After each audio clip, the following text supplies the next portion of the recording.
आदिकालीन हिंदी गद्य के विभिन्न रूपों का परिचय। आदिकालीन गद्य जो है उसके विभिन्न रूपों का परिचय इस प्रकार से है। जैसे पहला है राजस्थानी गद्य, ठीक है। फिर दूसरा है ब्रजभाषा गद्य, तीसरा है दक्षिणी गद्य।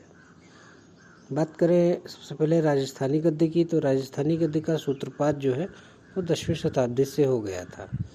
यह गद्य दानपात्र, पट्टे, पखाने, ठीक है, जैनियों के धार्मिक उपदेश, राजनीति, इतिहास आदि विविध विषयों में हो रहा था। राजस्थानी गद्य में टीका और अनुवाद ग्रंथ भी लिखे जा रहे थे।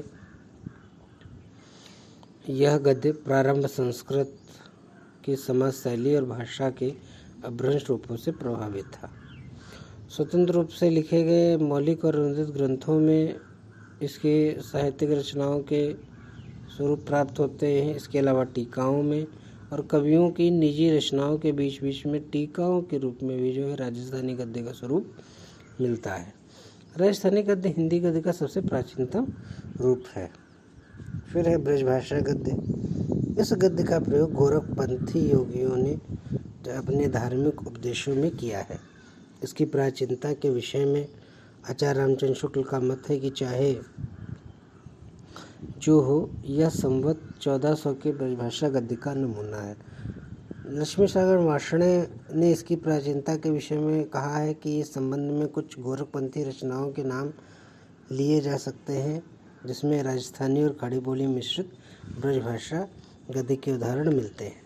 आगे चलकर 17वीं शताब्दी के उत्तरार्ध में श्री वल्लभाचार्य जी के पुत्र गोसाई विट्ठलनाथ जी के द्वारा श्रृंगार स्मंडर और विट्ठलनाथ जी के पुत्र गोसाई गोकुलनाथ जी द्वारा 84 वैष्णवों की वार्ता और 252 वैष्णवों की वार्ता आदि कृतियाँ ब्रजभाषा गद्य में लिखी गई थीं। संवत 1660 के आसपास नाभादास जी द्वारा अष्टयाम और भगवान राम का ब्रजभाषा गद्य में लिखा गया। ओरछा नरेश महाराज जसवंत सिंह के आश्रित श्री वैकुंठमणि शुक्ल का अगहन महात्म्य और वैशाख महात्म्य ग्रंथ बहुत इंपॉर्टेंट है।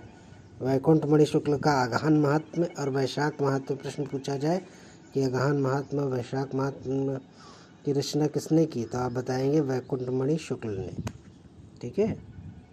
इसके अलावा सूरत मिश्र द्वारा वैताल पचीसी ग्रंथ भी जो है ब्रजभाषा गद्य में लिखा गया।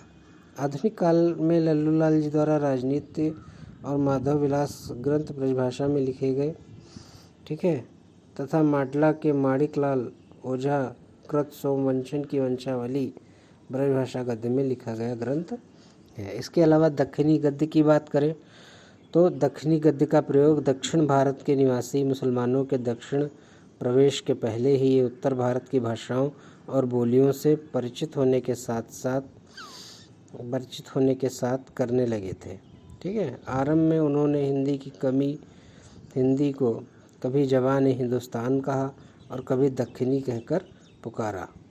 प्रारंभिक काल के सबसे प्रसिद्ध जो है दक्षिणी गद्य के लेखक ख्वाजा बंदा नेवाज गेसुदराज हैं और ये दिल्ली के प्रसिद्ध सूफी फकीर निजामुद्दीन औलिया के उत्तराधिकारी ख्वाजा नसीरुद्दीन देहली के प्रमुख शिष्य थे।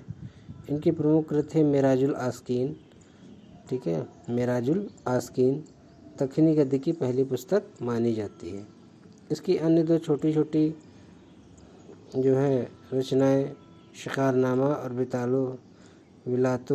विलाउतुल वजूद मानी गई हैं। दक्षिणी गद्य के विकास के दूसरे चरण में मुल्ला वजही विशेष रूप से उल्लेखनीय माने जाते हैं। इनकी प्रसिद्ध पुस्तक जो है सबरस, इसमें तसव्वुफ के सिद्धांतों को प्रतीकात्मक शैली में व्यक्त किया गया है, ठीक है।